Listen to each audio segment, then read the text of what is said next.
একদিকে প্রবল স্রোত, অন্যদিকে ভাঙনের গর্জন। চারালকাটা নদীর পাড় যেন প্রতিদিন এগিয়ে আসছে বিপদের দিকে। বাড়ি মধুপুর ডাঙ্গার বাড়ি, আবার এখানে একটা মসজিদ হয়েছে।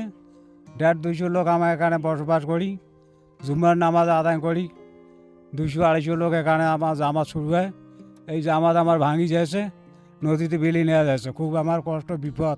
আর এই ভয়াবহ ভাঙনের মুখে এখন হুমকিতে পড়ছে নীলফামারীর কিশোরগঞ্জ উপজেলার বাড়িমধুপুর ডাঙ্গার বাড়ির একটি মসজিদ। আমার নাম হজরত আলী।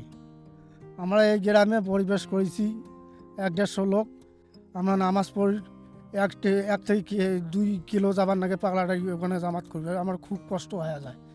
এই জন্য আমরা 150 লোক এখানে জামাত করছি। শুক্রবারের দিনে 2 থেকে 250 লোক এখানে জামাত করি। শুক্রবার দিনে আমরা নামাজ পড়ি। এই মসজিদ দিকে আমার ভাঙি যায়, তাই খুব আমার সমস্যা পড়িয়েছে। আমাদের এই জমিগুলা অনেক ফসল করি, 3টা করে ফসল করি। তা প্রতি বছরে বছরে 3 থেকে 4 একর জমি ভেঙে যায়। মানে প্রতি বছরে বছরে বন্যা ওঠে আর ভেঙে যায়, প্রতি বছরে বছরে বন্যা ওঠে আর ভেঙে যায়। তা সরকারের কাছে এতটুকু আবেদন আমাদের, যে সামনে একটা মসজিদ আছে, মসজিদটা রক্ষা করার জন্য একটা বাঁধ নির্মাণ করার জন্য এইটা অনুরোধ জানাচ্ছি। নীলফামারী জেলার অন্তর্গত নিতে ইউনিয়ন বাড়িমধুপুর 6 নম্বর ওয়ার্ড, ডাঙ্গার বাড়ি, মতিয়ারের পাড়া বলে। এখানে আমি ইমামতি করি, পাশাপাশি আমার কিছু দূরে আমার বাড়ি হবে। আমি এখানে আসি, দেখতেছি যে মসজিদের যে অবস্থা, 200-250 লোক এখানে বসবাস করে, 200-250 লোক এখানে নামাজ পড়ে। আমি আসি মর্মাহত, আমি খুব দুঃখিত।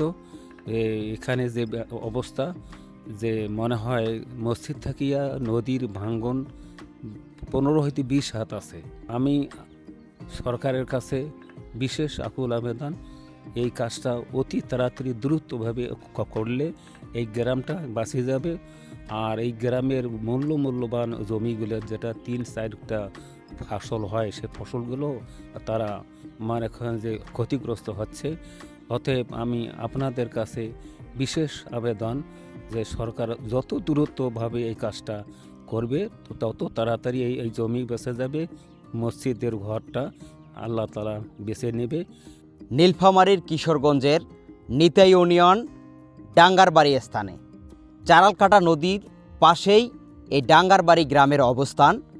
200 থেকে 250 পরিবার এখন নদী ভাঙ্গনের হুমকির মুখে দাঁড়িয়েছে এখানকার আশেপাশের আবাদি জমি এবং মসজিদটি।